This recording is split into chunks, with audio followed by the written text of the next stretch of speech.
So Yes. start recording. Okay. So good evening, ladies and gentlemen. This is welcome to another session of the Thoracic Gurus. This is Dr. Ali Zamir Khan, and it's my pleasure to host today one of India's leading cardiothoracic surgeon who is leading the transplant programs in India. He is Dr. Gnanesh Thacker. Dr. Thacker is originally a graduate of Grant Medical College, Mumbai, and then subsequently did his MCH from KEM. He worked as a cardiothoracic surgeon in Mumbai before going over to the US and training to be a heart and lung transplant surgeon.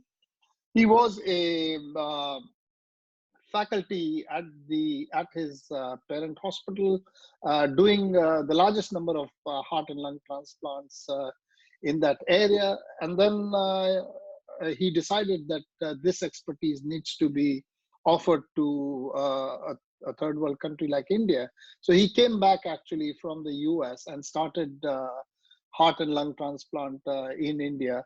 And currently he's working as a director of heart and lung transplant at Coimbatore. Dr. Gnanesh, I hand over the mic to you. Please take over and tell us all about lung transplantations particularly. Today we're not going to talk about heart transplant. Let me tell you, the audience is a group of young surgeons and some very senior surgeons. A lot of them are actually acutely exam going. Some of them are doing DNB. Some are doing MCH cardiothoracic surgery, and some of them are actually about to appear for FRCS cardiothoracic surgery. So we'd be very grateful if you could target this audience and tell us all about lung transplant. Thanks. Should I start, Zamir? Yes, please. Yeah, it's yours.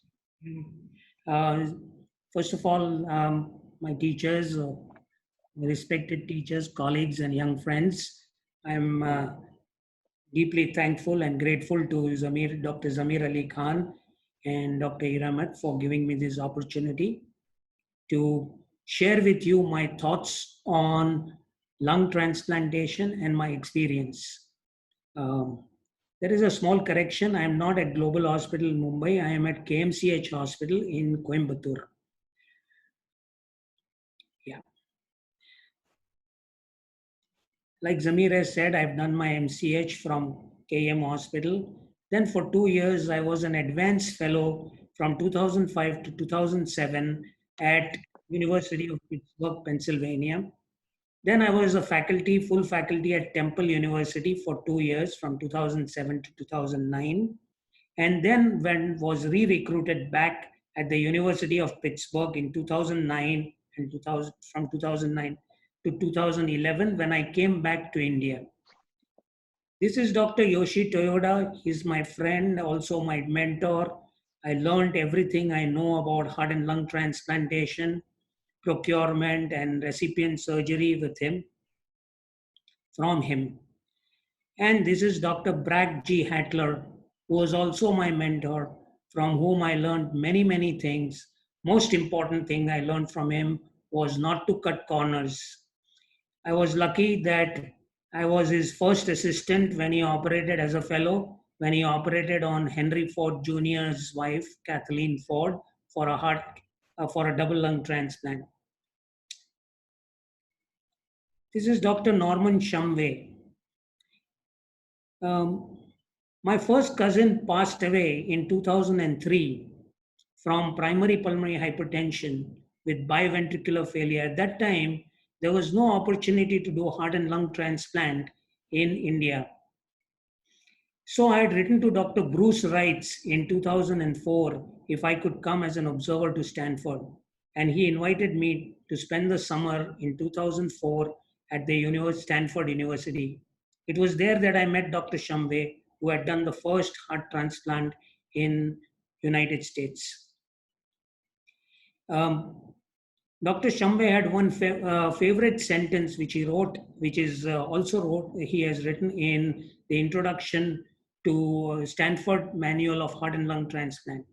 He said, it's almost right to say that team is key, but without team, Without mutual respect and admiration for each other, thoracic transplant program cannot succeed, much less endure. If this is the only sentence that you can go away from my talk, this would be saving you many, many years of heartbreak. And if you are interested in establishing a lung transplant program at some point in your time, some point in your life, this would be a very key sentence that I am beginning to understand and appreciate after struggling in India for almost 9 years. As a team, we became the largest program from 2009 to 2005 to 2011. We were the largest program at the University of Pittsburgh, larger than Toronto General Hospital, although lung transplantation began at Toronto General Hospital. These are 2009 data, where we had done 1,217 lung transplants. Continuing the team theme, when I was recruited as a faculty at the Temple University, Dr. Albert Garati and I formed a nice team. We did 71 transplants in 105 days. And Temple University did a cover story on their magazine. Temple Times carried the news that we were the fastest transplanting program in the world. Just to show that team is so essential and so important. This is Dr. Yoshi Toyoda. This is the picture he took. It was a few months, it was a few days, a couple of weeks before I was coming back to India, when he came and stood next to me and asked our fellow to take a picture.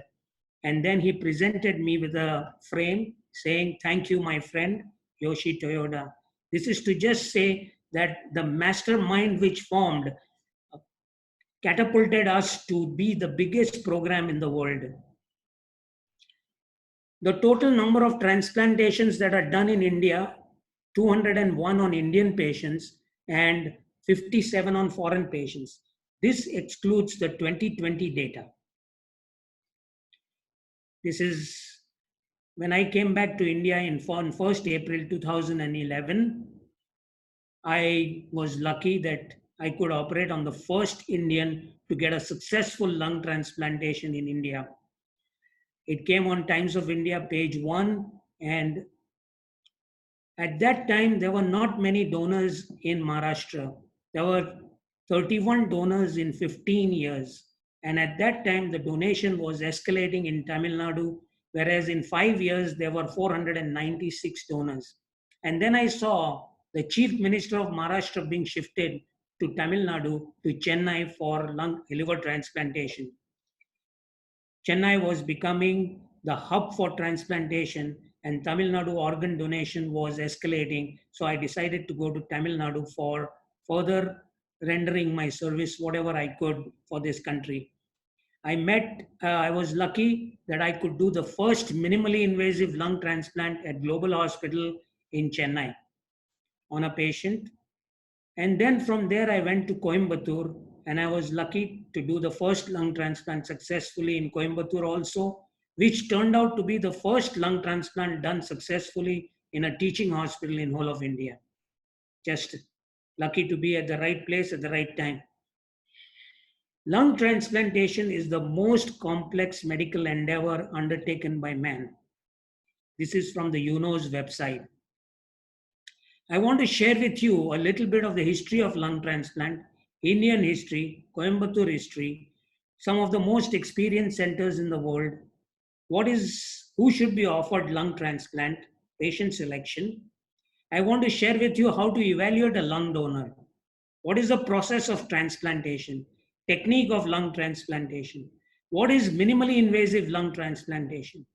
How do we preserve lungs after we procure them? How long can we preserve them? How does the body accept a transplanted organ like lung? What is the immunosuppression protocol? How do we diagnose rejection? What are the types of rejection? How do we prevent and treat rejection? What is the future of lung transplantation in the world, and what is the future in Tamil Nadu? A little bit of the history. The first lung transplantation was attempted in 1963 by Dr. James Hardy, University of Mississippi. The first successful lung transplantation was done by Dr. Joel Cooper at the Toronto University in Canada. It is interesting to note that the first successful lung transplantation in USA was done by an Indian surgeon, S. Raju, and recently the first lung transplant successfully done at the University of Chicago for a COVID patient is also happens to be of Indian origin. This is Dr. James Hardy, who was the director at Mississippi, University of Mississippi. This is Dr. Bruce Wright, who did the first successful heart-lung transplantation.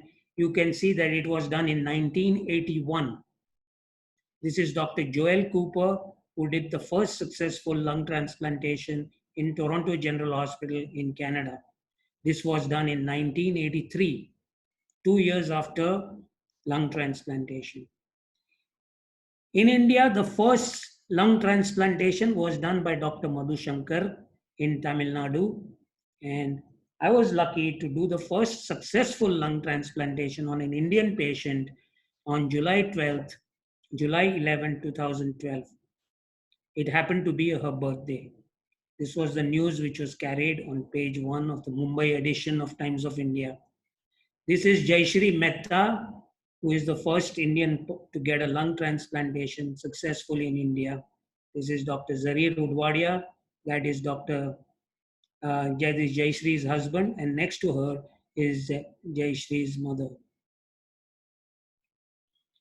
This was the first minimally invasive lung transplantation done. It was on minimally invasive means it is about 7.5 inches and antro-axillary approach.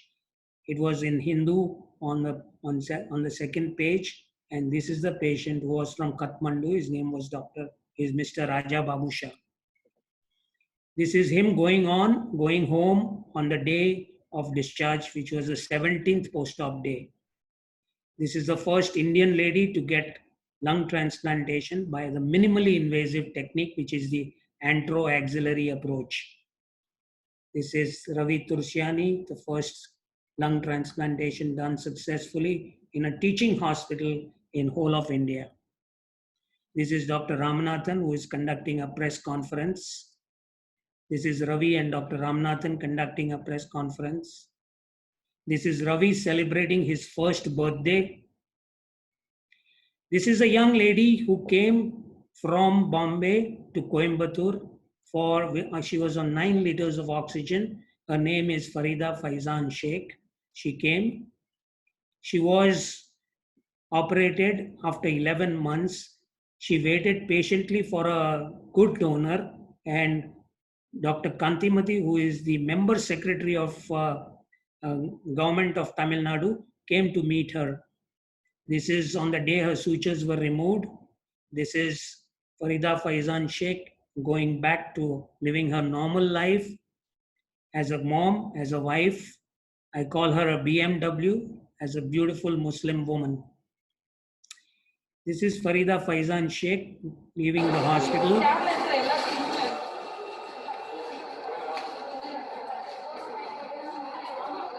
She is going back with her husband without oxygen. She was on 9 liters of oxygen.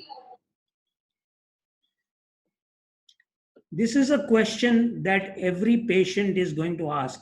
What if I choose not to get a lung transplant?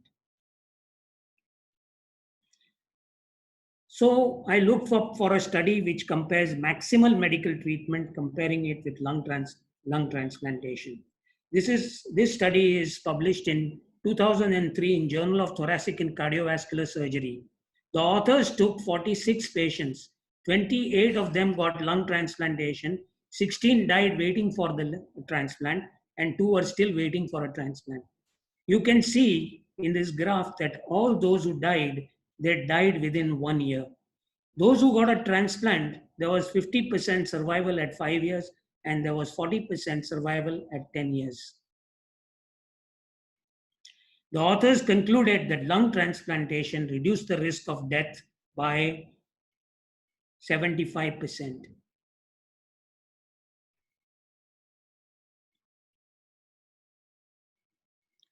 What are the types of transplant, lung transplant?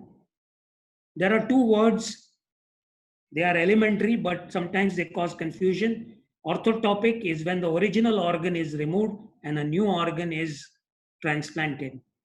Heterotopic is when when another donor organ is transplanted onto the original organ. So you can see that here the head of a puppy was taken and transplanted by Dr. Vladimir Demkov, and when he gave milk to both the faces picked up started licking the milk. This is heterotopic transplantation. Lung transplantation can also be done. Lung transplantation can also be living donor and cadaveric donor. Lobar transplantation is from a living donor. There are 3 programs right now doing lobar transplantation in the world. One in Japan, one in Vienna, and the other one in University of Southern California. There is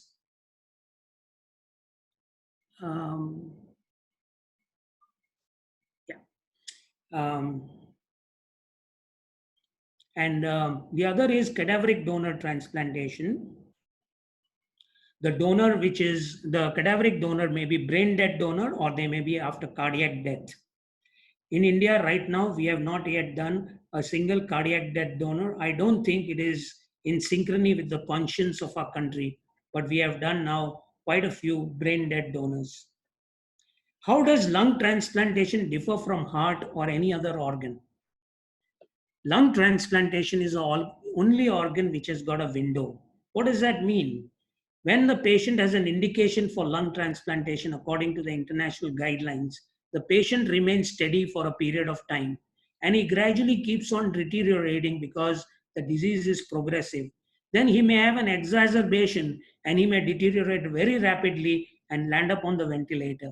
Once he is on the ventilator for a couple of days, then transplanting him we will not be able to, even after a transplant, able to send him home. So most probably he's not going to make it, unless of course the patient is very young, has got cystic fibrosis or pulmonary hypertension, and you put him on the ventilator and then put him on ECMO and then rehabilitate him and then transplant him. But otherwise, this window, the patient has to be sick enough to require a transplant, but not too sick to contraindicate a transplant or to not be able to withstand a transplant. Which patients need to be transplanted? What is the patient selection? There are 3 most important factors. What are the 3 most important factors after lung transplantation? Here I want to share with you a small story. Dr. Brack Hattler and his wife were traveling to India for a northern tour. They wanted to see the Taj Mahal, the Red Fort, and the Qutub Minar. At that time, I happened to be in India, so I had invited him to come to Bombay and spend 3 days with me in Bombay. It was 16th of January and it was his wife's birthday, and I had reserved a table for us on the rooftop of Taj, right into the harbor where the evening sun was setting and breeze from the Arabian Sea was coming, and there were thousands of ships of boats lying, colorful boats floating in the Bombay harbor. It was beautiful. It was his wife's birthday. At that time, he asked me a question. He said, Gyanesh, what are the 3 most important factors that have improved the outcomes of lung transplantation? And I said, better surgical technique, better suture materials, good anesthesia, better post-operative care, but he kept on shaking his head. He said, when I gave up, he said, the 3 factors are patient selection, and patient selection. From 1983 to 1998, 40 lung transplants were done all over the world, and not a single patient was discharged. The longest survivor was 8 months. So, 5 societies, the most learned people all over the world, in 1998, they all got together and started making criteria and guidelines for selection of patients for lung transplantation. In 1998, they made the guidelines, and when surgeons all over the world started following the guidelines, the outcomes of lung transplantation started to improve. Of course, there are many other factors, but this was one of the key factors. So in 2006, these societies met again and they revised the guidelines. And then the outcomes started improving even further. And today, in 2014, they met again and they revised the guidelines. The new guidelines are the latest guidelines are the 2014 guidelines. Any of you who is interested in the guidelines, please send me an email. I'll be happy to forward you the document of guidelines. You can also pick it up on Google. It is very easily guidelines for selection of patients for lung transplantation. These guidelines are divided into two criteria. When to refer a patient under each disease, they are divided into when to refer a patient for lung transplantation and when to list a patient. There are three killer diseases, which are the commonest indications for lung transplantation. The first one is interstitial lung disease with or without pulmonary hypertension. This is because it produces an exacerbation, and in this exacerbation, there is more than 50% mortality, and it is a killer disease. The second one is primary pulmonary hypertension. It affects young people, also secondary, but primary affects usually young people in their second and third decades. The third important cause, they die of sudden cardiac, primary pulmonary hypertensive patients have sudden cardiac death also, and they can die suddenly. The third common cause is cystic fibrosis in the West and bronchiectasis in India. These patients die suddenly while waiting for a transplant from massive hemoptysis. These are from the guidelines that the course, whenever the rule of the thumb is a patients of pulmonary fibrosis, whenever they require oxygen, even 1 liter of oxygen on exertion, they become an indication, that becomes an indication for lung transplantation. They should be referred as soon as the initial diagnosis is made of IPF or UIP. Whenever they have a desaturation below 88% on a 6-minute walk test, that's an indication. And if they, especially if they have honeycombing on HRCT. Also, if they have DLCO less than 40 or equal to 40%, that is an indication for lung transplantation. These are all from the guidelines. You can go through them. When to refer a patient for pulmonary hypertension, primary pulmonary hypertension, when there is an NYHA class 3, or if you are monitoring pulmonary artery pressures and there is a rapid increase every 3 months, an increase in pulmonary artery pressure, then these patients should be referred for transplantation. Whenever the right atrial pressure exceeds more than 15, when the cardiac index drops, when there is a declining 6-minute walk test, or the NYHA class 3 or 4, then these patients should be transplanted as soon as possible. When I began my practice, there was a time when there was not many patients operated and walking around, so it was difficult to convince any patient to undergo a lung transplantation. So I devised a method by which I wish to talk to the patient. I want to share that method with you. I would discuss the diagnosis, I would discuss the natural history, and then I would call it ABRC and second opinion. The natural history of all these end-stage lung disease is really pathetic. It's really sad.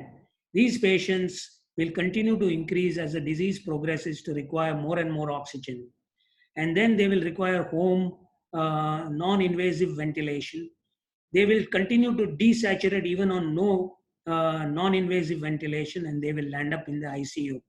When they land up in the ICU, in the emergency ward, they will be intubated and transferred to the intensive care. In the intensive care, they won't wean from the ventilator. And therefore, after 5 days, the critical care people will request for a tracheostomy. If you refer a patient for tracheostomy to an ENT surgeon, he will write down, please bring down the FiO2 to 40%, then refer back. So many a times I have been called to do a tracheostomy with FiO2 of 80, 90%, and PEEP of 15 to do a tracheostomy for these patients. But even with the tracheostomy, these patients are not going to wean from the ventilator. They are going to develop pneumonitis. You're going to treat them with antibiotics. Their kidneys are going to shut down. You're going to start dialysis. After a couple of weeks, they are going to go into multi-organ failure and they are going to pass away. It's a very most pathetic in the loneliness of the ICU, far from people, far from family, far from love, they will pass away. So I talk to them about the natural history. Then I talk to them about alternatives. They have already gone through all the homeopathic, Ayurvedic, all nintidanib, pirfenidone, everything, but the disease is relentlessly progressive. I talk to them about the benefits of lung transplantation. When I talk to them about the risk, I tell them all the bad things that are possible, but I use the sandwich technique. Then I talk to them about cost, and I talk to them about the lowest and the most expensive. And sometimes I also, patients are looking for second opinion. I send them to my colleagues like Dr. Balakrishnan, Dr. Sandeep Atharwar, Dr. Sundar, to them for their opinion. I would send them to those people whose opinions I value, and I would, they may come back to me many times. There are many patients who come to me and would come for information. They come and collect information.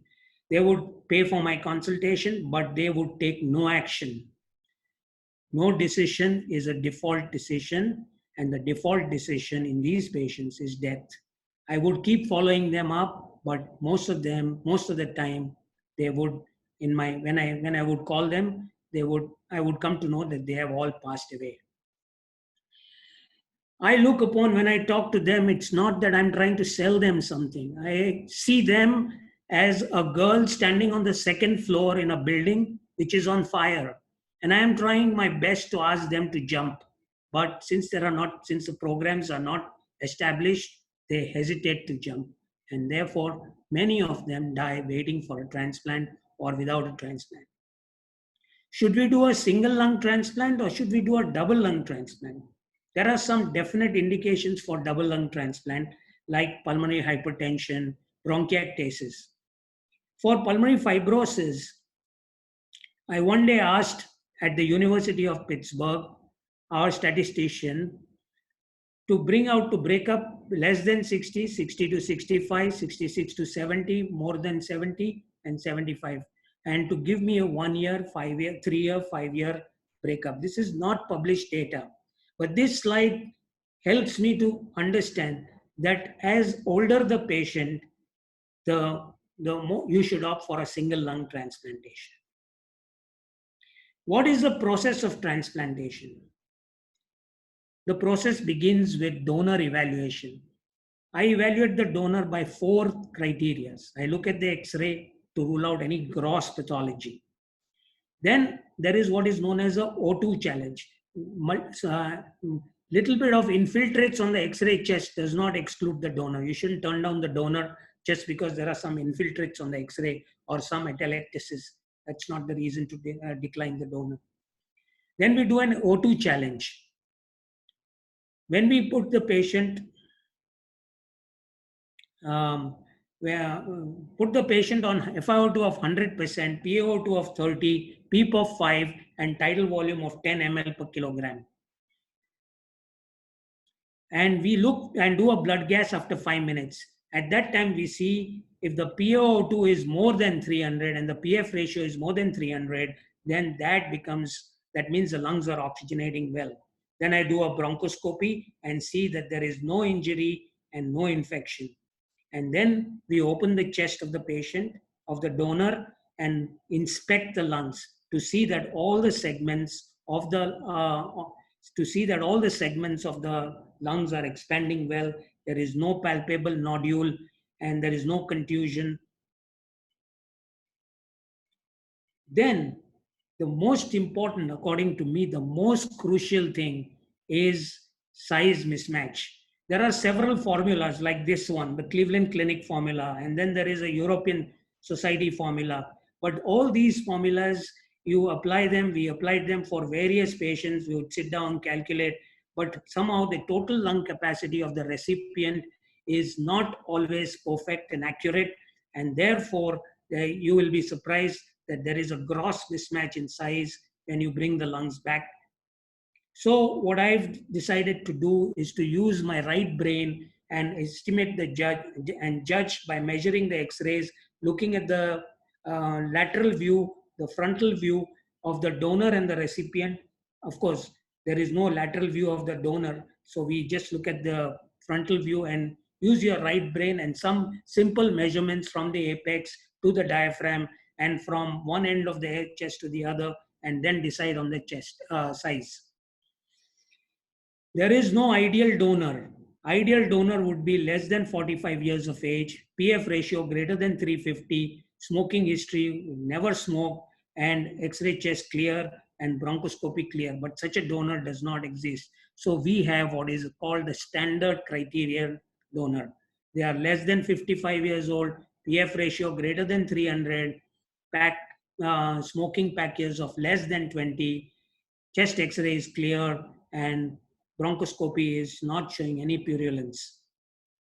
Recently, there is a study which has been published in the Journal of Heart and Lung Transplantation, where from Australia, which they have shown that even PF ratios less than 300 have good outcomes. But I have personally never taken a patient, a lung which has got a PF ratio less than 300, which is done after opening the chest and collecting the blood sample and doing an ABG from the pulmonary veins, both on the right side and the left side. This is the process of transplantation, which begins with an call. My son added this Bond music just to make sure that he was of the impression that nobody is interested in lung transplant, so people would fall asleep.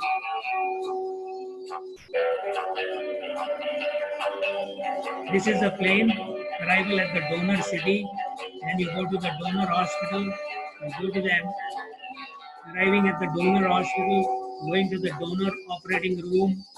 In the operating room, all the teams are there.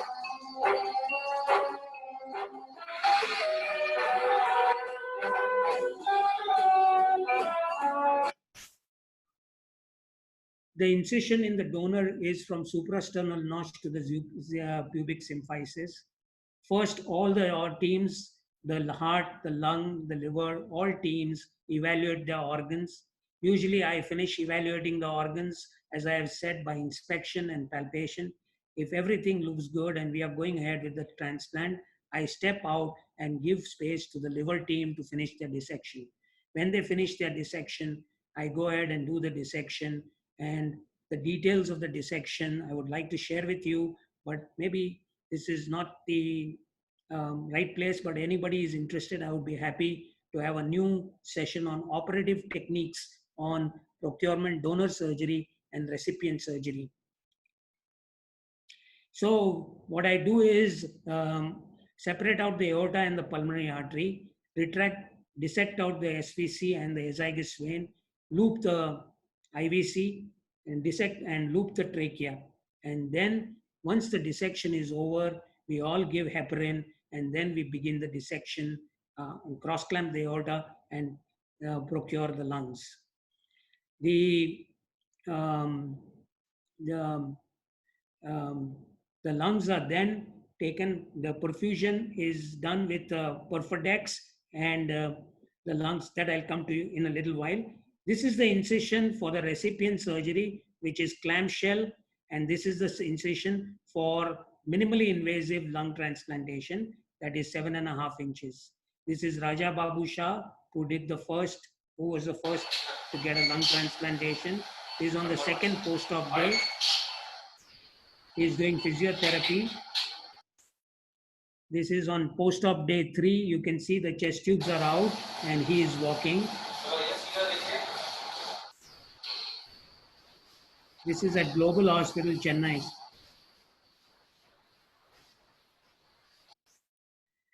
This is his coming for a follow-up after 1 year and 3 months.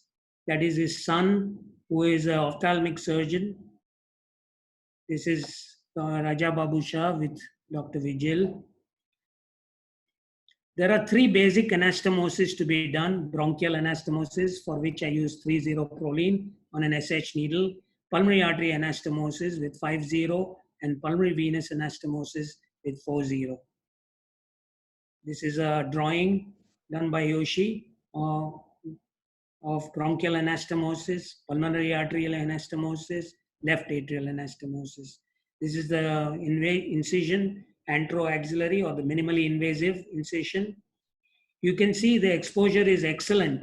I can see everything and I can do the lung transplant very easily to stitch in the lung. This is how it looks after the surgery, after closure. This is for bilateral.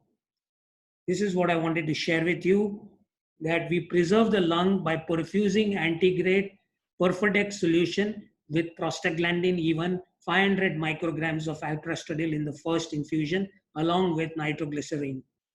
70 ml per kilogram is what we perfuse into the pulmonary artery. And then after we have harvested the lung, on the back table, we will infuse 500 ml in each pulmonary vein. That's the back table. With this technique, lungs can be preserved safely from 8 hours to 11 hours. From up to 8 hours, very safe.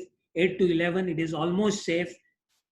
However, Farida was 14 hours of cold ischemia time for various other situations because we got the lung from too far. I have kept this picture of Bob Dolan's because we had gone for the first time from Pittsburgh to California, which is from the East Coast to the West Coast, to procure lungs for him. And the cold ischemia time was almost 11 hours. This is, he had come to meet us after 10 months for his follow-up. And that morning when he came to the ICU, I called Dr. Yoshi Toyoda, and this picture is the memory of that. I next talked to the patient about the cost. The cost for our at KMCH hospital is 30 lakhs. But there are patients who are financially challenged. And for them, we are happy, and the chairman is okay that he said that we will reduce the cost for the financially challenged patient or economically challenged patient. For foreign patients in United States, the cost of lung transplantation is $1 million. For heart lung, it is almost $1.5 million. Whereas we do heart lung for almost 40 lakhs. Immunosuppression protocol which we use, we don't use induction, but in Pittsburgh we used to use alemtuzumab. There are several programs which use Simulate. We in Coimbatore, we use only cyclosporine, mycophenolate, and low-dose steroids. How do we prevent infection? We have antibacterial, antifungal, antiviral, toxo, and pneumocystis carinii. We did not give anti-tuberculosis prophylaxis in any of our patients in Coimbatore, but there are several programs who put the patient on INH 300 milligrams daily. What is a long-term follow-up? The patient is called for we don't do, at Coimbatore, we don't do the UPMC protocol, which is to do a bronchoalveolar lavage every 6 to 8 weeks, every 3 months for the first year, every 6 months for the second year. We give a patient a small home spirometer, and this spirometer goes home, the patient goes home, does the spirometry, and then if there is a drop in the forced vital capacity, they will call us, and then we will call him in for bronchoscopy and biopsy. What is the future of lung transplantation? This is not actually the future. Ex vivo machine is being used in the West and in many countries across the world. And the outcomes, they are mainly using it for cardiac death donors. When the lung is not very usable at the first, they bring the lungs, put it in the dome and perfuse it with warm normothermic blood and put the lungs on the ventilator. And this warm normothermia helps in healing the lung.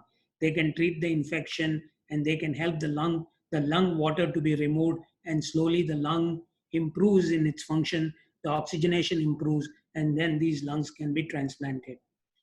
In our country, so far, I don't think we have used this machine anywhere. It can be a good option for patients who come from foreign countries where they are not given any organs which are usable. We can use this ex vivo perfusion, improve the lungs of the discarded organs, and use them. In Stanford University, when I was there, Dr. SHUMWAY one day told me one sentence. He said the future of transplantation is going to be xenotransplantation and is likely to remain so. I thought that was a very pessimistic thing, but that is what he felt. The future of lung transplantation or any transplantation is immunotolerance. Dr. Peter Medawar was the one who got a Nobel Prize, and he came up with the concept of immunotolerance. Immunotolerance would be, in simple language, training the T lymphocytes and B lymphocytes to accept the transplanted organ as the self. A lot of research is going on. The other future that I can think of is xenotransplantation. The animal which is being chosen is a pig. The pig is chosen because pig reaches adult size within 9 months and gives a litter of 9 or 6 to 9 piglets are born. And these grow up to adult size and the lungs become adult in size within a period of 9 months. I was lucky that there is only one surgeon right now, to the best of my knowledge, who is doing research in xenotransplantation, and that is Dr. David Cooper.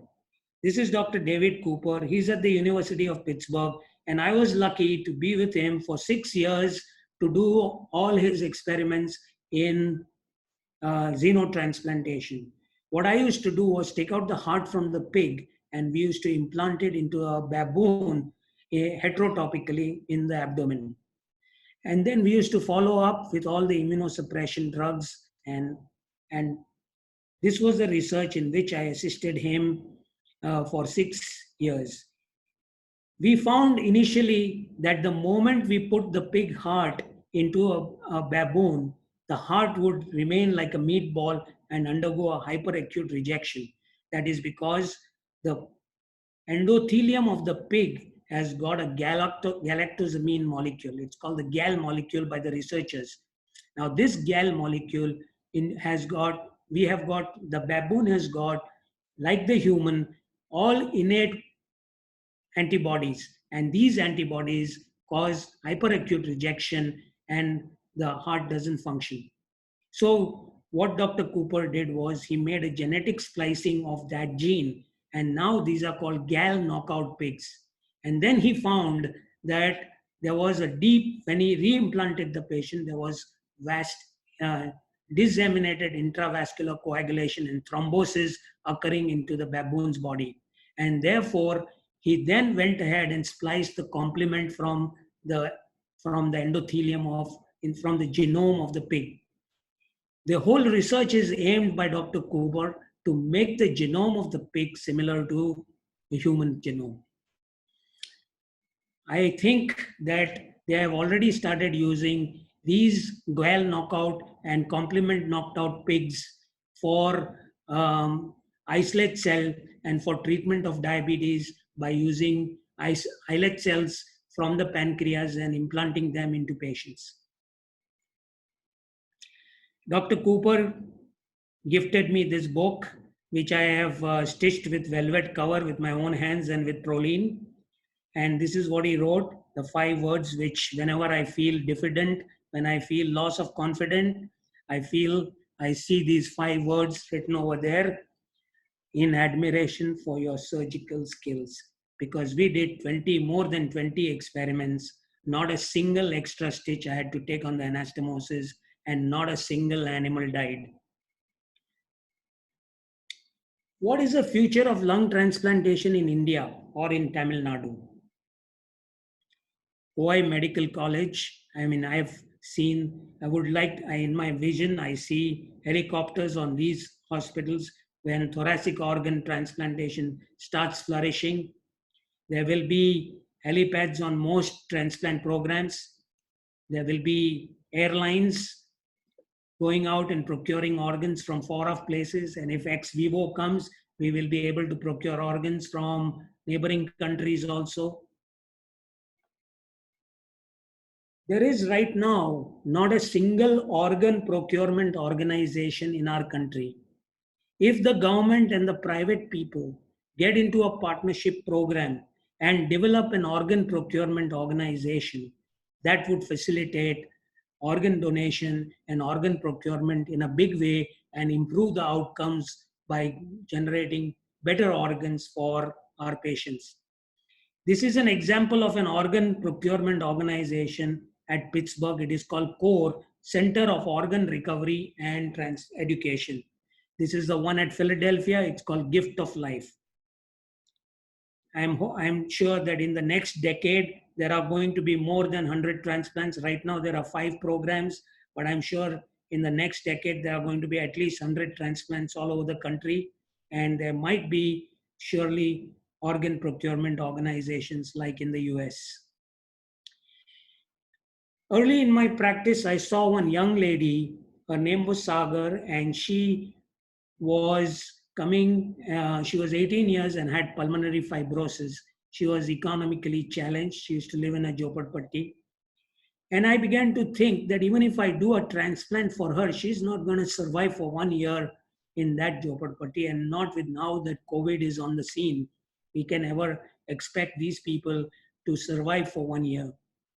So I was reminded of how Gandhi had built a Tolstoy farm where 8,000 Indians stayed for 8 years while they were resisting the British Empire in South Africa. They lived over there.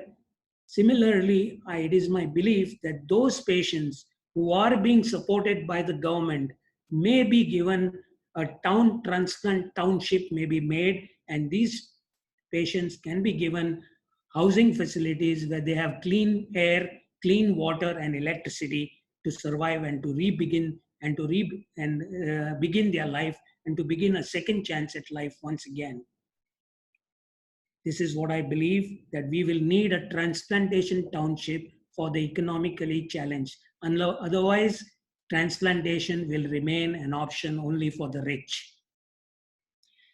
There are more than 250 trusts in Bombay who are willing to donate big amounts of money, including those like Tata Trusts and various others. But they do not deposit money outside Bombay in banks. So those hospitals which have branches like Global and Apollo, they can get money from the trust for their poor patients, for their economically challenged patients, and they can get transplantation done there. Right now in India, there is no long-term acute care. What is long-term acute care? When you go to the hospital, your care team's main goals are to diagnose your condition and help you get well enough to return home. But sometimes a quick recovery isn't possible, and you may need extended specialized care to continue recovery and get back to your life. Long-term acute care is where a patient after transplant or even before, or patients with ARDS who are on ventilator and are not able to wean. These are especially patients whose BMI is more than 35 or BMI is less than 18 or falls below 18 after transplant. They take a long time to wean from the ventilator. Today, we don't have a single long-term acute care center in our country. And I think that this could be a great help for these patients. The primary treatment over there is good nutrition, prevention of infection, and physiotherapy. A pulmonologist comes and sees these patients and makes sure that the airways remain patent throughout.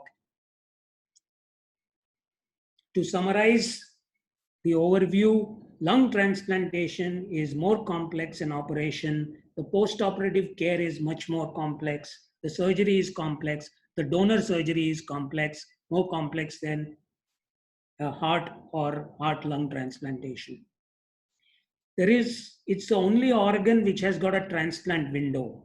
The patient must be sick enough to need a transplant, but not too sick enough to withstand the surgery. Early referral for pulmonary fibrosis will save lives. The earlier you send a patient with end-stage lung disease, according to the guidelines you will save many lives. Early referral gives the patient a chance to wait for a Derino donor. Derino donor is our terminology for drop everything right now and go for this donor. The future of lung transplantation in our country and in the world looks phenomenal to me. I think we will slowly improve outcomes.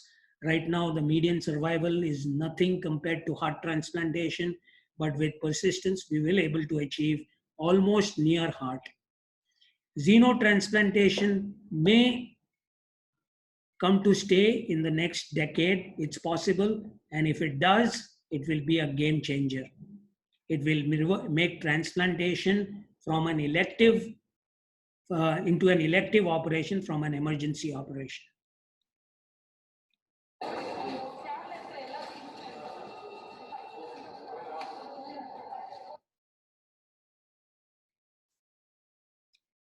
Zamir, hello. Yeah, hi. Thank you very much, Nanish. Thank you, Dr. Thacker, for an excellent talk on you can call me lung transplantation. If it is okay with you, there are quite a few questions which I would like to ask you for clarification for our students. Do you have some time for us? Is that okay? Yeah, I'll be happy to answer all the questions.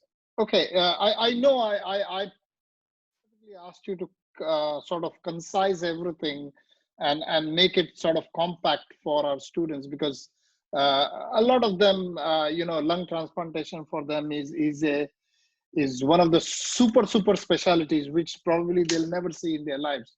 But unfortunately, when they go into the exams, there are some specific questions which are addressed when they come to the Viva table or even in the MCQs. And I particularly want to ask your clarification of some of these points. Is that okay with you? So on behalf of the students, I'll start off. So there were two words which you used. The first word was orthotopic and heterotopic.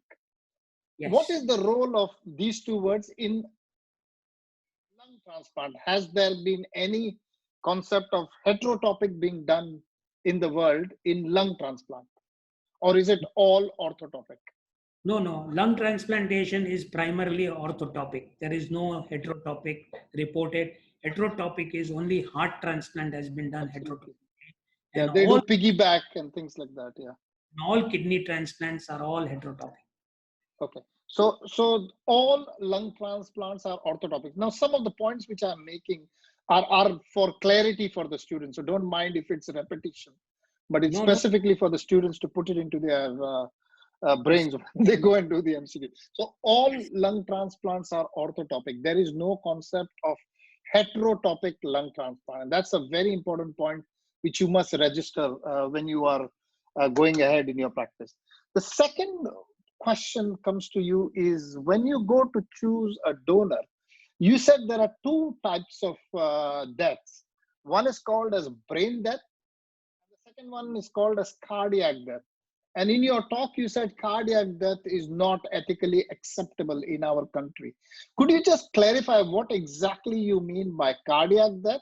Brain, and also for the trainees, what are the criteria for defining a brain death of a patient? Yeah. See, for brain death, the brain death means the brain stem is dead. So patient does not have a cough reflex. It has a doll's eye movement. So when you put in a suction catheter, there won't be any coughing. There would be nystagmus when you put, these are various signs. But the most important sign for a brain death is an apnea test. Apnea test is done when you keep the patient, give patient 15 liters of oxygen and initially for 10 to 15 minutes, and then you disconnect the ventilator and you wait for the carbon dioxide level to increase by more than 20 or more than 40 more than 40, and then if there is no breath initiated by the excess of carbon dioxide more than 20 millimeters, then we say that the person has got an apnea test which is positive, means the person is brain dead. This test is repeated again after 6 hours by the government law, the Human Organ Transplantation Act, which was passed in 1994, which says that you have to repeat this apnea test 2 times. Tamil Nadu government has made criteria for guidelines for how to do the test and when the test can be erroneous, like when you have hypothermia or when the patient is under sedation. At that time, these tests should not be done. So these guidelines are available on TransTen website. And whenever a person has got brain death, that means the heart is functioning normally, the lungs are functioning, ventilating, the kidney is making urine, and the liver is metabolizing, but the person is brain dead. That's a definition of brain death. So according to the law, how many people are required to give this certification, or who has the authority to give brain death certification and send out the call for transplant to the coordinators? Yes. In Tamil Nadu, there is an authority which gives recognition to various hospitals as transplant program centers. When you are recognized as a transplant program and also as a organ retrieval program, then you have to give them a list of people who will be able to certify. Initially, it was only the neurosurgeons and neurologists. Now, even intensive care people and one other physician can certify who is listed according to the list given to the government. So any of those 12 people or 18 people listed by their names given to the government may be able to certify. 4 signatures are necessary. One is a certifying surgeon, one a neurologist, the medical director, and one other important person. In the 4 signatures are usually required for certifying brain death. In a transplant program, in an organ donation program, what is the law on organ donation? Does the patient have to have signed consent for organ donation, or is the family required to give consent for organ donation? What is the law in India and in the world, in the US as well? What is the law? In the US, when you're going for a driver's license, they will ask you whether you want to be an organ donor. They have started doing this in India also. When you go for a renewal of your driver's license, they will ask you, and then they write it down on your driver's license that you are an organ donor. In spite of all that, even in United States, we take the consent of the family. Only when the family gives a consent for organ donation. So just because the person who has had a brain death has written on his driver's license that he wants to be an organ donor does not mean that we will go ahead and take the organs against the wishes of the family. The wishes of the family are always respected. Only the family is informed that the person who is brain dead had desire to donate all his organs and be an organ donor. And that is what we follow. Even in India, we take the consent from the kith and kin, maybe the wife of the or the spouse of the patient donor and the family members. So the corollary to this question is, if the patient had forgotten to tick the box on organ donation, does it mean that he has not consented for organ donation?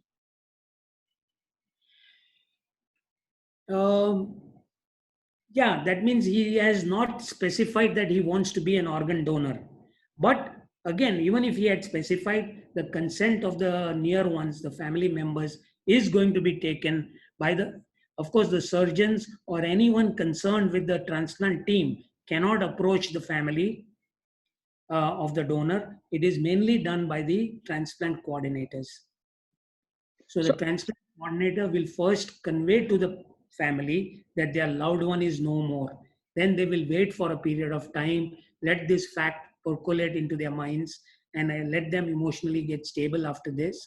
And then they may be approached for organ donation. So just a clarification. So if he has not ticked on that organ donation box and the family wants to donate, is that allowed in the law of the land? Yes, yes. Okay. The family consent is the supreme, is the most important. It is not. And when you say family, who gets the first priority? Is it the parents or is it the wife? Because sometimes you may have one set saying no and one person saying yes. So what do you do in that situation? In that situation, I would think that the wives, the spouses paid, because in my first donor, which I had gone, which I had taken in for Jayashri, the families, the brain dead persons, brother's wife, all these were against the donation, but the wife was very firm. She said, "No, I want to donate my husband's organs, and please take him." And I could see that there was a lot of family politics going on as I was uh, going into the theater, unbeknownst to the wife that I was going to be the surgeon. Okay, now tell us about the cardiac death thing that you told us. Yeah. Why is it not allowed, or why do you think it's ethically not okay? No, cardiac, it is the most, right now it is the fastest growing donation occurring in the West, in US and various, in Canada and various countries. Cardiac death is defined as, there is a metric classification. There is class 1, class 2, class 3. Class 3 is observed death. That means now you take the donor who has got, say he has had a gunshot injury and his face is completely mutilated, and the plastic surgeon feels that he cannot repair this and said this, it cannot be fixed. So the family is given an explanation, and instead of continuing the misery, they are advised that they can donate the organs and we can withdraw the support. Now these donors are taken into the operating room, and in the operating room, the whole, all the transplant teams are sitting outside in an adjacent room, and this donor's endotracheal tube is withdrawn, and then you see whether the donor is breathing or not breathing. It depends on how long the breathing stops and the heart stops beating. We have to wait for him to die. If he dies within 30 minutes, then the liver is taken and many of the organs are taken. For lungs, we like to wait up to 1 hour and sometimes 2 hours, because lung has got methods of survival from the oxygen which is locally available in the alveoli. So it can nourish the alveolar membranes from the oxygen which is within it. It acts as a nutrient. Whereas liver, they wait only for half an hour. If within half an hour the heart has not stopped beating, then they walk away. That means with hypotension, the liver is going to get damaged and becomes non-usable.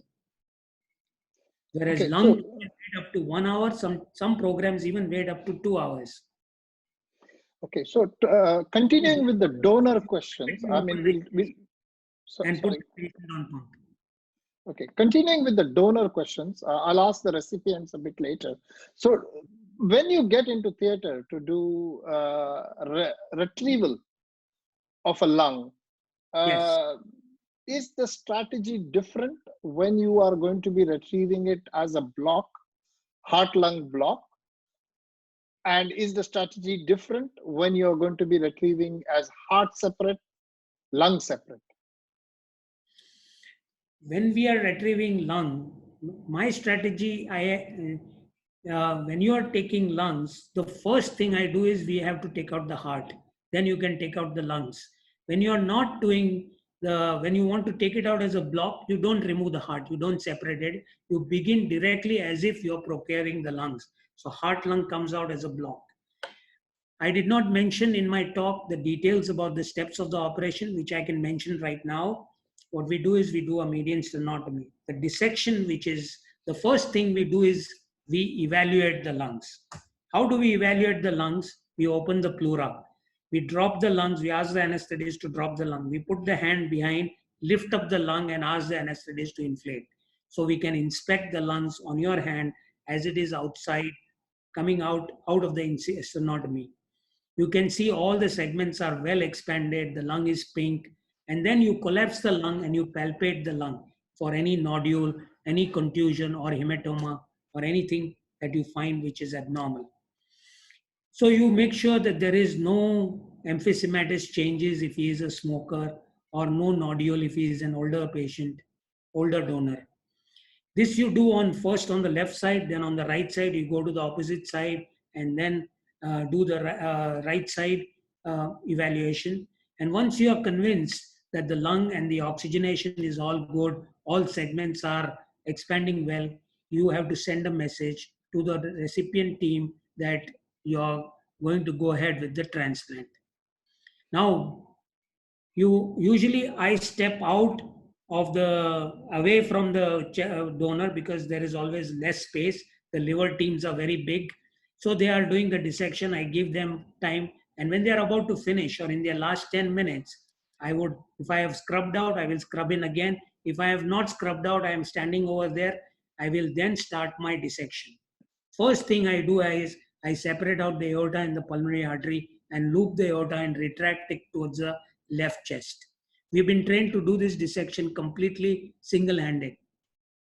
Then I dissect out the SVC and the azygous vein. I loop the SVC with plain silk threads. Aorta I loop with the umbilical tape. I loop the SVC with plain silk, and I tie off the azygous vein on both sides, but I do not divide it till cross clamp. I go around the IVC, but don't put any loop around it. And then I dissect out the trachea. I loop the trachea. Now to dissect out the trachea, I may have to dissect out the innominate artery. I have to separate it out and retract it. I also dissect out the arch of aorta and the left subclavian, left common carotid. I like to divide the aorta between the left common carotid and the left subclavian. Now, once all the teams are ready, then the last thing what I do is I develop the atrioventricular groove like we do for mitral valve replacement, like you do exactly that incision. The Sonder or the Waterston groove or the Sondergaard's groove is developed. That is very important because the right inferior pulmonary vein goes vertically downwards. So if you are not careful, you will cut into when you are taking out the heart, you will cut into the right inferior pulmonary vein. At what point do you infuse the Perfidex? Yeah. Now, after all the teams have finished their dissection, we take a purse string, we give heparin. 30,000 units are given for preventing any clotting. And then we take a purse string just below the bifurcation on the main pulmonary artery, below the bifurcation into the right and left, so that we can perfuse both the lungs nicely. After we take the purse string and snare it, we put cannulate with a 21, 22 French. I use a metal tip cannula to perfuse the lungs. The lung is not perfused like heart with gravity. There is no pressure applied. It is kept at 30 inches above the level of the heart to let it flow by gravity. This fluid which goes into the heart has to be vented. So what I do is I put a clamp on the left atrial appendage and ampute the appendage. That clamp is very small. It's a small Cooley clamp. And with that clamp, so when we cross clamp the aorta, so what we do, what are the steps by which we go ahead with the cross clamping? First thing I do is tie off the SVC. I tie off the SVC, inject alprostadil 500 micrograms into the pulmonary artery. I divide the IVC and then I lift up the aorta and cross clamp it. That way I protect. This is not for the lungs. I protect the heart so that the right ventricle, which is the tendo Achilles of heart transplantation, is well protected. Then we release the clamp from the left atrial appendage so that all the fluid which is going into the pulmonary artery is vented out from the left atrial appendage. I have videos, I could have shown this. Yeah. No, let's just sort of briefly talk about specific points. Okay, so I'm pretty certain they'll look up this video and understand the steps of the operation. There is a video from but there are certain, YouTube. Sure, there are certain points which I want to sort of clarify to them. So the other point is you are cutting left atrial appendages. I thought the heart team is separate from the lung team. Yes. So why are you fiddling around with the left atrial appendage? And will they allow you to do that? Well, They're very touchy. Some surgeons are touchy, but this is a method which is safe because left atrial appendage can be tied off. There was a very, very important question in MCH. What are the areas of the heart you can ampute? So one of them is the left atrial appendage. It can be easily amputated. You can tie it off very easily. It doesn't increase the warm ischemia time. And it is the safest and the best way, because when you try to lift up the heart, you are actually damaging the heart. Many heart surgeons are unaware of this. The moment you lift up the heart to make an incision on the left atrial appendage, you are distorting, changing the anatomy of the aortic valve, and therefore a lot of their cardioplegia is going to distend the heart and distend the LV, which is prevented by this method. I have taken out so many organs, including heart, because I do heart transplant also. But this is the safe for the heart. This is more safe for the heart than to make a stab incision, as some surgeons do, directly into the left atrium by lifting the apex. So coming back to the technical points of the surgery, there is always a struggle between the liver surgeon, the heart surgeon, and the lung surgeon. The retrieval team Yes. to get more vessels onto their organ. Yes. How do you overcome the struggle? Is there a guideline which says you have to stop here and the liver will take over? You know, IVC is always a point of contention. I mean, I have done 2 years of retrieval, and I know that we were always fighting on the table for the IVC. As the same thing with the heart as well, there is always a fight for the base. So what is the criteria for these exam going students to know where to put the cut? Correct. Excellent question, Zamir. What I do is I go around the IVC. I do not dissect out the IVC at all. I will just loop the IVC by going around the IVC with my finger. And before cross clamping, what I do is I put a Mayo scissors along the pericardium and I divide the IVC in one shot. Okay. I do not dissect, so there is no question. I tell the liver team to pull their liver down because they think that they will get more IVC by pulling the liver down. But I have not dissected, so they are going to get all the diaphragmatic and the infradiaphragmatic IVC for themselves. So never will the liver surgeon, when he is doing the transplant, will feel that he has been cheated out of it. And that they will start relying on you, and they will start knowing that you are not going to harm their patient. So I don't dissect out the IVC. That is the secret. Don't dissect out the IVC from the diaphragm so that it doesn't go down. So the diaphragmatic portion and the infradiaphragmatic portion belongs to the liver surgeons, and the supradiaphragmatic is where you make your cut on the IVC, and that comes along with your lung. Is that correct? Absolutely. Okay, good. Now coming back to the recipient. Sorry, you were saying something? Do you want me to? The IVC will go with the heart. So with the heart, sorry, not with the lung. It was a factual error.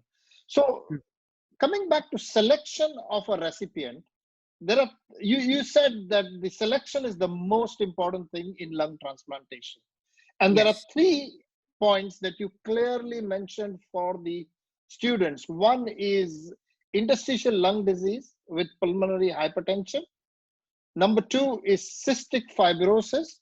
And number 3 is bronchiectasis. And these are the guys which have the best outcome. No. Second one is the pulmonary hypertension, primary pulmonary hypertension. Cystic fibrosis and bronchiectasis are together. Okay, all right. So interstitial lung disease, primary pulmonary hypertension, and cystic fibrosis, stroke, bronchiectasis. So these are the 3 things that these guys have to remember. What you did not tell us about is there is a concept of absolute contraindication and relative contraindication for a recipient. Is everything else outside of these 3 criteria contraindications, or Could you tell us something a little bit more, few points about absolute contraindication and a few points about relative contraindication for lung transplant recipient? Now see, for example, absolute contraindications are a patient having a malignancy within the last 5 years. Okay. If they have a malignancy, except for skin malignancy, any other malignancy, you have to wait for a period of 5 years before you go ahead with the transplant. Lack of social support is also an absolute contraindication. Patients who have psychiatric, who are cognitively impaired, and who have psychiatric illness, that they will not be able to comply with the complex post-operative regime, which is post-transplant care, then these patients should not be offered. Then those patients who continue to abuse substances, for heart transplant, if they continue to abuse drugs, IV drugs, or if smokers who are not willing to quit smoking, then you should not go ahead with the transplant till there is a period of non-smoking at least 6 months to 1 year, depending on different programs. So these are the few absolute contraindications. Patients who are on ventilator for more than 48 hours, they become relative contraindications. Patients on ECMO, these are relative contraindications because a patient who is 20 years old and who is put on ECMO, and then you put in a single cannula in the right IJ, and then you can extubate the patient, ambulate the patient, involve the patient in cardiopulmonary rehabilitation, and then you can go ahead with the transplant. What about hepatitis B, hepatitis C, and HIV? How do they figure in the indication HIV, of hepatitis contraindication? B are relative. They used to be absolute contraindications earlier, but nowadays they are considered as relative contraindications because you can take an HIV donor and give the organ to a HIV recipient, HIV positive recipient. Same thing for hepatitis B and C. What if a patient has had a previous thoracic surgery or a pleurodesis, say for cystic fibrosis person presenting with pneumothorax and somebody has put in a chest drain and pleurodesed that area? So is that a contraindication for surgery or is it desirable? No. There is a study which was published from University of Pittsburgh from our group only. We studied what are the outcomes of patients who have had a previous thoracic surgery compared to those who had not. And we found that none of the procedures done were affecting the outcomes except pleurodesis. So pleurodesis is not a contraindication, but it makes the surgery very difficult. The recipient surgery will be, the lung will be very densely stuck to the pleura. So dissection may be a little complex and there may be a lot of blood loss, and you may even damage some organ, like you may damage the esophagus on the right side or the aorta on the left side. Okay. Now so the next, it is not a relative, but the only thoracic surgery which has found to cause an increased risk in lung transplantation is pleurodesis, no other surgery. Not lung volume reduction, not any other surgery. but if you, in fact, in a cystic fibrosis, there is a thought process which says that if you had recurrent pneumothoraces and pleurodesis has been done, then an extrapleural dissection is easier rather than an intrapleural dissection. Yes, you can do an extrapleural dissection. Because some centers actually prefer to have pleurodesis being done so that the intraoperative dissection becomes relatively easier. But I agree with you, it's a difficult situation. Now my next question to you, I'm really in a surprised. recipient, I'm not aware that there is any program which is wanting to operate on patients with pleurodesis. no, if they've had a pleurodesis, then they say that extrapleural dissection is relatively easier rather than trying to go between the two layers of the pleura with all the adhesions there. Yeah, I agree with you, Zamir. Okay. Now my question to you, how do you address these specific issues? Number one, complications of bronchial anastomosis. Yes. See, bronchial anastomosis, when I do the bronchial anastomosis, we do it with doing the membranous first, and we begin the suturing at the junction of the membranous and the cartilaginous part. You might remember that we had a wet lab in your conference in 2012, I think. So the anastomosis I like to do with proline, with SH needle 30 proline, bronchial anastomosis. I do one single suture technique like we do for coronary surgery, and we begin at the junction of the membranous and the cartilaginous part. I take each stitch, which is 3 millimeters from the edge, and 3 millimeters travel for each. Now, if there is a gross size mismatch, then you have to cheat accordingly, and the best place to compensate for that is on the membranous side. You can keep the membranous bronchus, the membranous part of the bronchus, a little longer, which is little of the narrow, of the smaller diameter. You can keep it little longer, the membranous part, the membranous bronchus. I don't use the interrupted. There are some surgeons who use interrupted for the cartilaginous part, but I don't. We have not done it. It's not necessary. We get a nice end-to-end anastomosis and with minimal intersusception of the small bronchus into the larger one. When you are once the anastomosis is done, then there are a lot of controversies what you should do. What I do is we take the pleura, the pericardium from the donor and approximate in a separate layer. And we cut the bronchus only 1 ring or 2 rings from the carina so that it retracts into the mediastinum, and the mediastinal blood supply will prevent bronchial dehiscence. So, touch wood, Zamir, with so many anastomoses, I have not yet to see a day, I mean, touch wood, with this technique, single suture, proline, and cutting the bronchus to 1 ring or 2 rings from the carina, and using point cauterization for hemostasis. Bronchial artery is nicely clipped or cauterized. We will take all the precautions to keep the nice bleeding membranous edges of the bronchus. So what is the recommended method of managing a bronchial stenosis post-lung transplant? Yeah, bronchial stenosis, which is a common complication when you're doing intersusception technique. Intersusception technique is you take the smaller one and intersuscept it 1 space, 1 ring inside the larger one. For bronchial stenosis, the first thing is you do a balloon dilatation.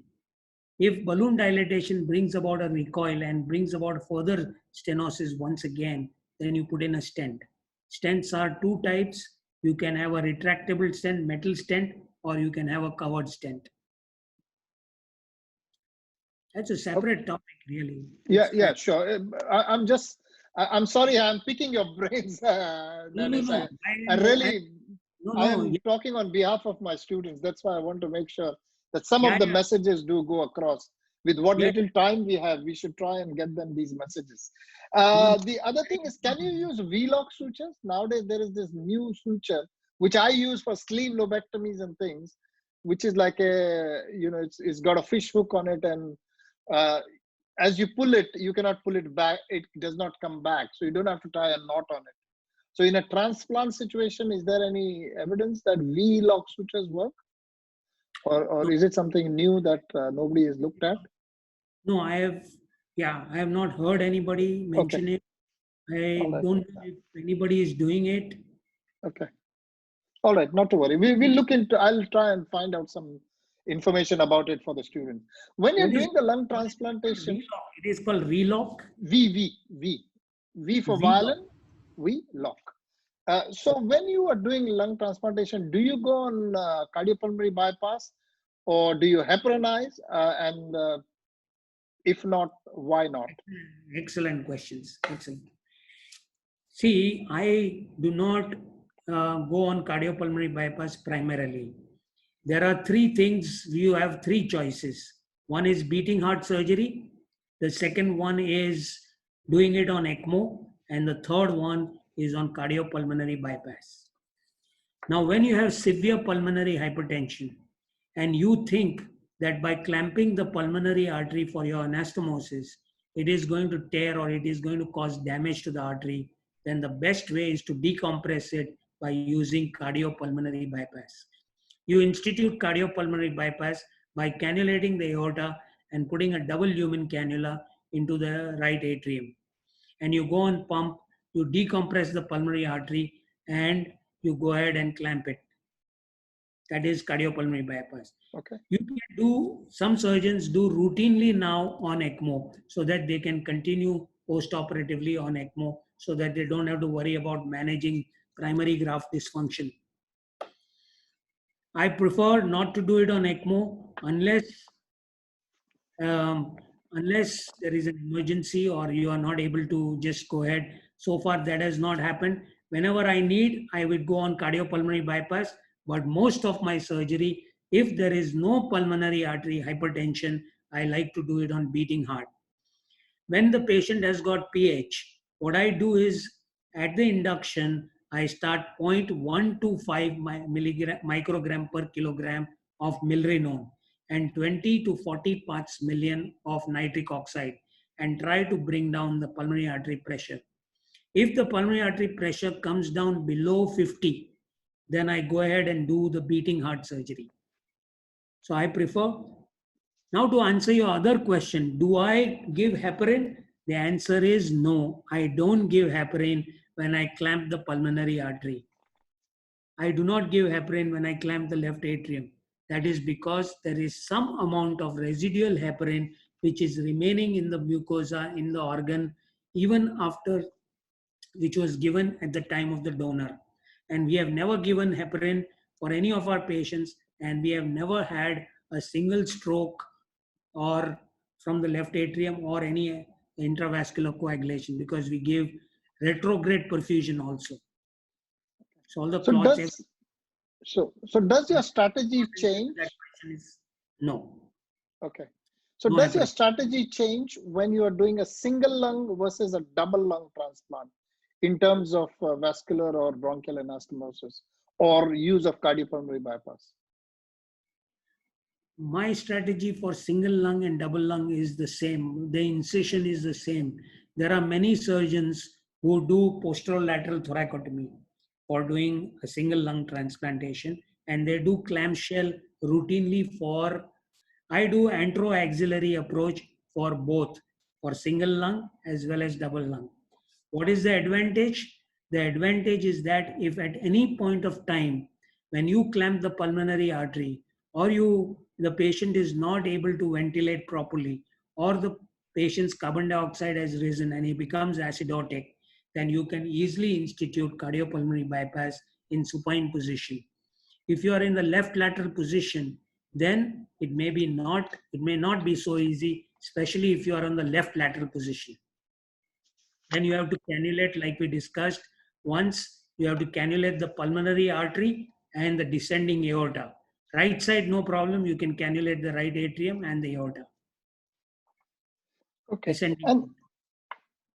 And are there any specific strategies for vascular anastomosis? Or is it just a straightforward? Vascular anastomosis, I use again the single suture technique, beginning from one end, and I keep the loops a little loose with proline so that you can pull them up very easily. I do not tie off the pulmonary artery anastomosis because I give pulmonoplegia and try to de-air the heart, de-air the lung. By giving an infusion after I have finished the left atrial anastomosis, I will keep the last 4 loops loose and give an infusion of pulmonoplegia. The constituents of the pulmonoplegia are given. They contain several things which I can mention it, and this which is basically blood and some constituents which are nutrients to the lung. This warm blood goes into the pulmonary circuit and de-airs through the left atrium. Then I tighten up the 4 loops of the left atrial appendage, of the left atrial anastomosis, and then lastly I declamp the pulmonary artery last. So Okay. that you have de-aired first and then you tie off the pulmonary artery. Okay. Now there are reports in literature about.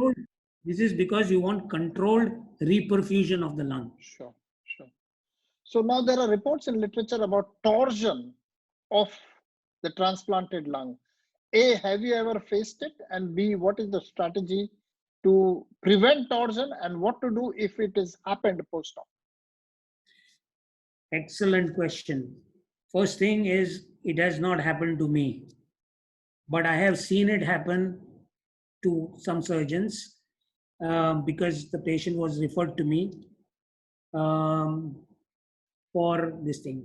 How does it happen? It happens when you place the lung improperly.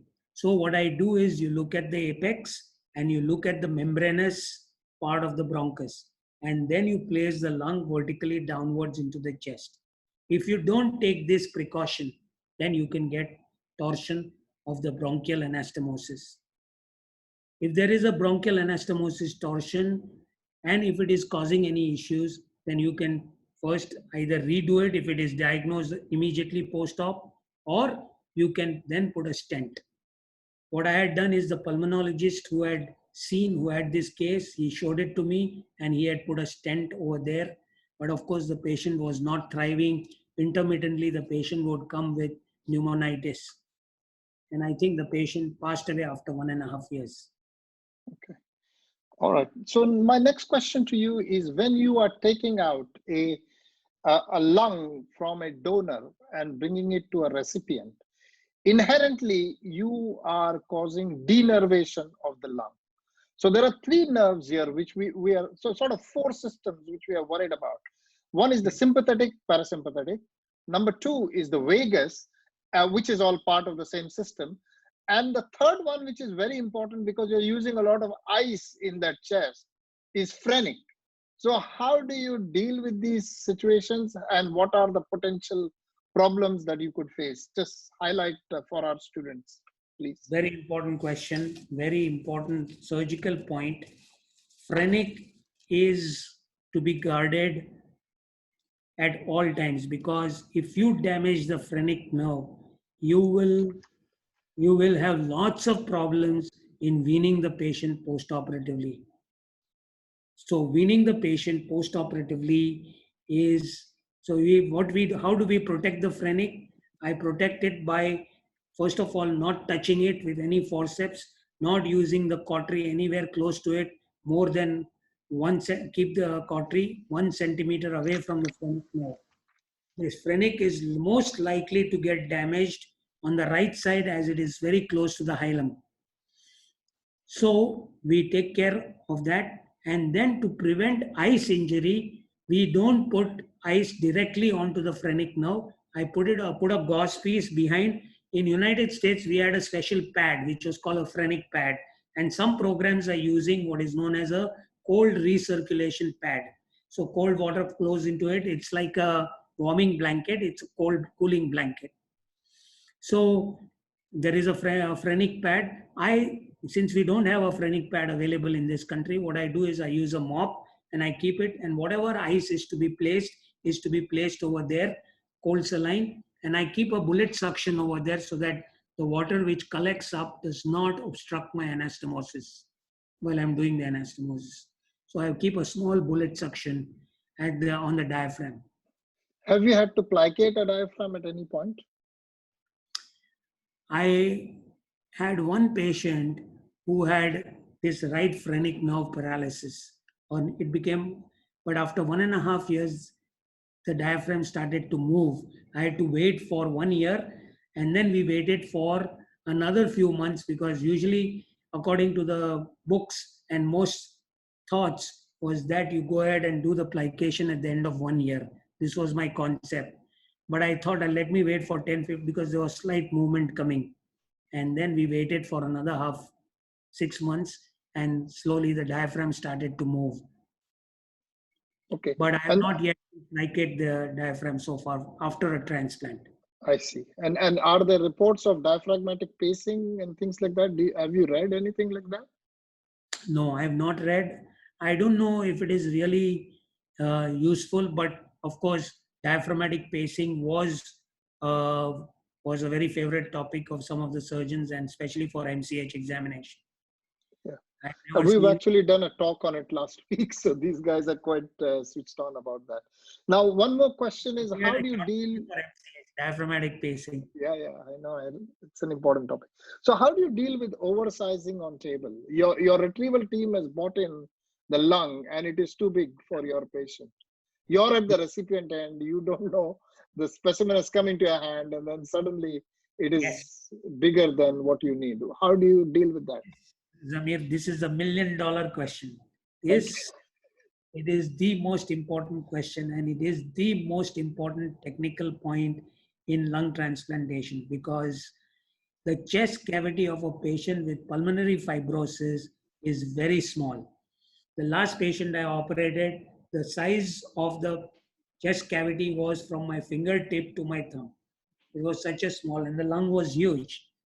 So what I do is, after going through all those formulas and different techniques of correcting size mismatch, I have formed a small strategy.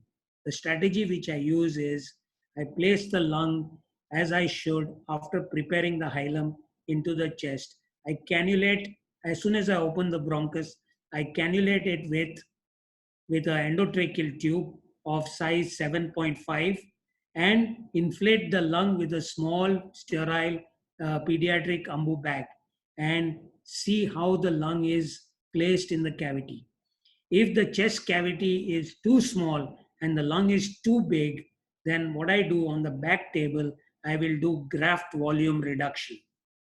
How do I do graft volume reduction? First, I take out 1-inch sliver from the lower lobe, away from the edge. I do a non-anatomical graft volume reduction. That is because if I do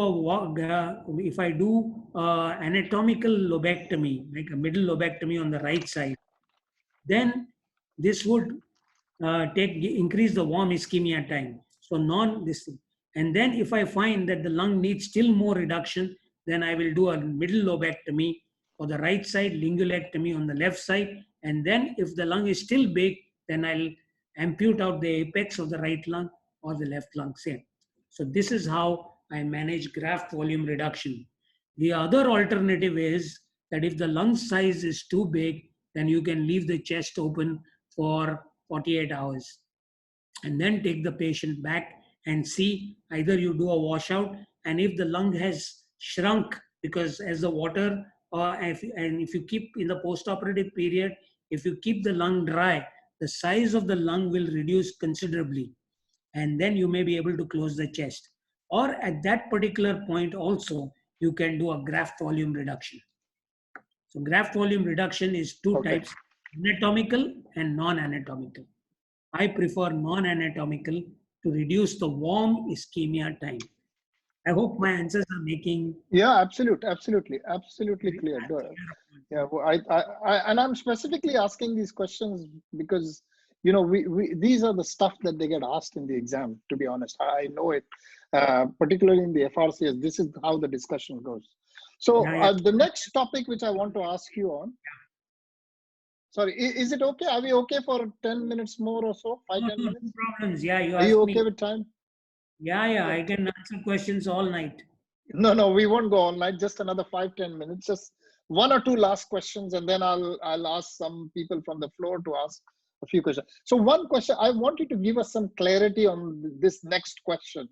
Is live related donors. Now, I have I have a close association with Hiroshi Date at Kyoto University, and he's got one of the bigger series in the world for live related donors.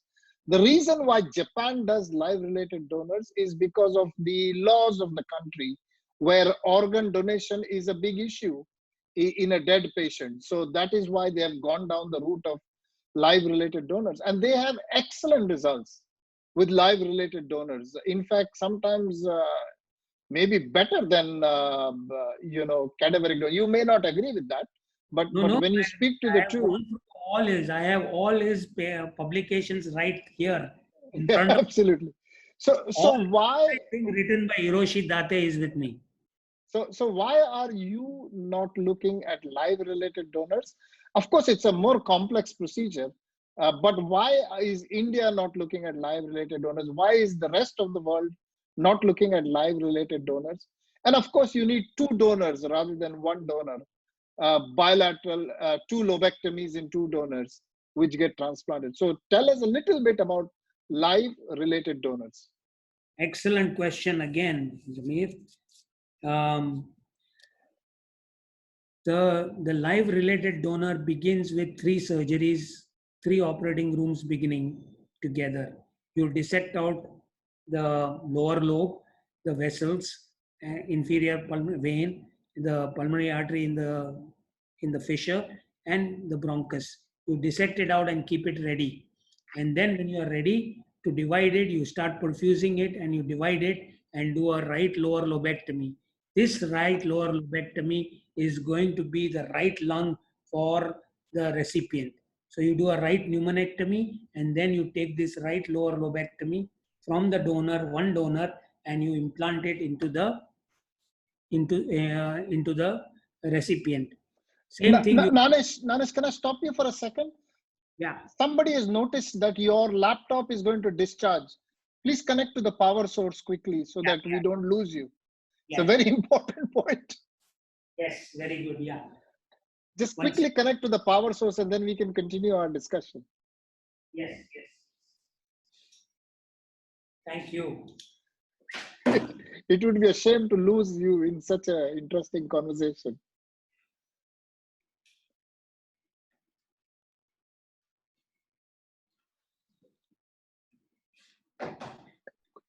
Take 1 minute. Yeah, sure. Take your time. It's just, we don't want to lose you in the middle of the discussion. Yes. That's why I'm sorry to be rude and stop you, but this is more important. No, I'm very happy that you mentioned it. I was so involved in answering the question. Completely didn't see it at all. Yes, I'd kept all fully charged yet this thing. No, it's a long session, that's why. Okay, so you were telling us about live related donors. Thank you, Dr. Arkan Singh, for pointing this out. Thank you very much. Yeah. Now it's charging nicely. So you take 3 operating rooms. 2, they begin simultaneously. You do the right pneumonectomy of the recipient, take the right lower lobe from one donor and implant it into the other.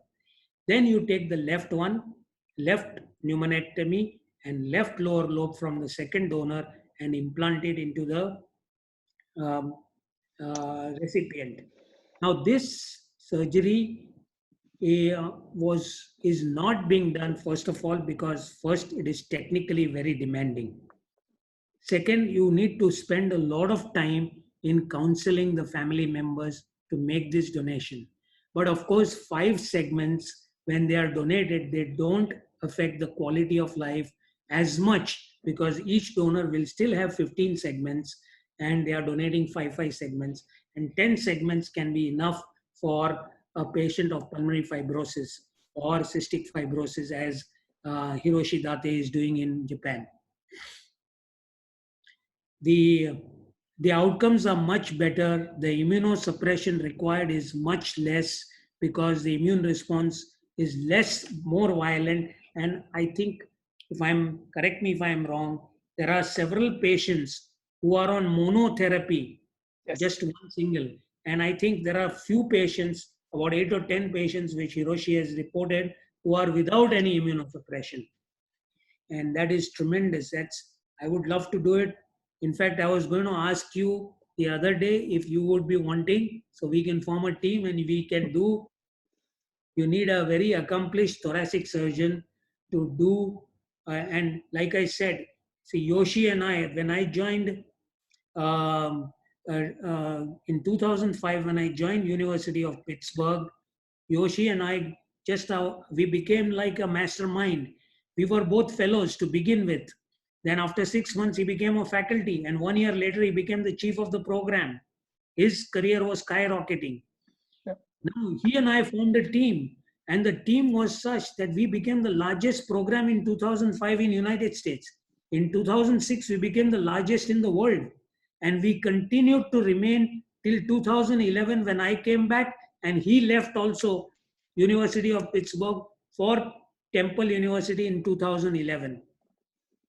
Now, when you form a team and you find a mastermind with another surgeon and have a nice team, you can do these complex operations with safety. Because if one donor dies during the surgery, then that is the end of the program. That's what happened at the University of Pittsburgh. They had done only 6 transplants when I joined. And then it was a blasphemy to even talk about living donor. So living donor requires a very high level of surgical expertise and concern and an excellent teamwork. Okay. Now, my last question to you is going to be, tell us about retransplantations in lung transplant. What is the experience in the world, and what is the data on retransplantations? When you think about retransplantation, the way to think about it is whether it is done within the first 90 days or whether it is done after a period of time. If the retransplant is done within the first transplant for primary graft dysfunction or for severe rejection, then mortality is nearing 100%. So my suggestion would be that you put the patient on ECMO. You do a transplant because the patient is young, but if the patient makes it and goes back, you are very lucky. You are richly rewarded for helping this young person. We had one African-American lady who took a New Year's resolution that I'm going to not take immunosuppression. And then by the month of February, she was in full-blown rejection. We put her on ECMO and we did a retransplant for her. Unfortunately, she couldn't make it. But if the transplantation is done for bronchiolitis obliterans syndrome or CLAD, chronic lung dysfunction, then the chances and the criteria for selection of patients remain the same as they are for primary surgery. And the surgical outcomes are almost similar to the primary surgery. So retransplantation is not a contraindication. It is not only the dissection will be painful, and it will be not painful, it needs careful dissection during the pneumonectomy. The rest of the things may be this thing. We have done 2 lung transplants. The technical point for the surgeons would be that the pulmonary artery is densely adherent to the bronchus, where the anastomosis was done. So you have to be very careful when you are dissecting the posterior wall of the coronary artery, pulmonary artery. So keep a heart-lung machine standby. If suppose you damage the pulmonary artery posteriorly, it will be difficult for you. So either you loop it and keep it beforehand before you do the dissection, or keep a cardiopulmonary bypass ready. Okay, one more, I'm sorry. Like LVAD is a bridge to transplantation. Is a Nova Lung a bridge to lung transplantation, or does it not work at all? Nova Lung is a good idea. It has been mainly used for reducing carbon dioxide for type 2 respiratory failure. Yeah. The problem with Nova Lung is that it requires, doesn't have a pump. It is you are pumping, the heart is pumping through the Nova Lung, through the membrane, and it is going by gravity. So if you are mobilizing the patient and the Nova Lung goes goes lower down, then the blood will start coming into the machine and may overflood it instead of going back into the body. Nova Lung is a good idea, but I don't think that it has served the purpose. Everything that the Nova Lung is expected to do is done by the ECMO. Okay. Also, Dr. Brack Hatler, my mentor, has devised an artificial lung, which is a catheter like an intra-aortic balloon pump. He has passed away, and anywhere you read a chapter in any book on artificial lung, you might find that it might be written by Brack G. Hatler. He was passionately interested. He had gone up to research in Mexico. There were trials being done in Mexico, I think, when he passed away. Okay. Okay, thank you very much, Dr. Thacker. This was just an amazing session of a topic that we know very little about. I am going to ask a couple of questions, couple of people on the forum. They have raised some questions. If it's okay with you, just a few more minutes, we'll get them to quickly clarify their doubts, and then we'll close the session. Rohit Kumar, you have been raising your hand for a long time. Are there specific questions that you want to ask? You can switch on your microphone and ask, or if you want, I can read through the comments and then ask your question. Go ahead and switch on your microphone, Rohit Kumar. And your hand is up for a long time. Hello, Rohit Kumar, are you still with us? Okay, he's forgotten to put his hand down. His question was, sir, what about Herring-Brewer reflex post-bilateral lung transplant? Is it affected? One second. Sure. It's from Rohit Kumar. He's asking, what about Herring-Brewer reflex post-bilateral lung transplant? Reflex is missing in lung transplantation, and that is why lung transplantation was not being attempted for a long time, because they thought that without the Herring-Brewer reflex, the transplanted patient will not be able to breathe at all. So tell us about what is a Herring-Brewer reflex. A lot of people may not know it. To my understanding, Herring-Brewer's reflex is when you take a deep breath, the lung expands, and the receptors in the lung tissue, they send a reflex arc to stop the breathing, and then as the impulses stop, another breath comes in. This is what I think. It controls. Okay. Herring-Brewer's reflex is a reflex to control breathing. Okay. This is what I remember reading carefully about it. And the reason why many of the surgeons like Dr. Cooper and all, they were not attempting to do lung transplant in the earlier phases because, so they would do only one single lung because they were wondering that because the lung is denervated, they may not be able to breathe.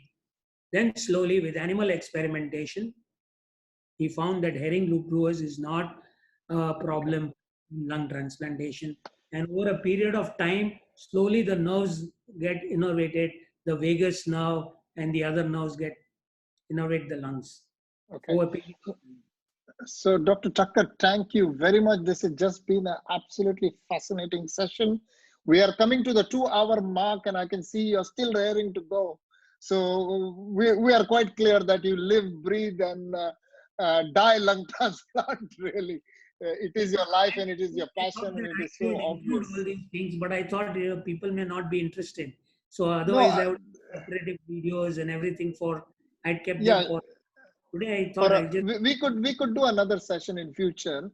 If these guys, I'll get them to write to me, and if they are interested in seeing all these operative videos, then I will definitely get you back on our. In fact, Dr. Thacker had given me 4 lectures to give over the next 4 weeks. And I thought it would be, you know, you youngsters would not be able to digest so much of super specialty.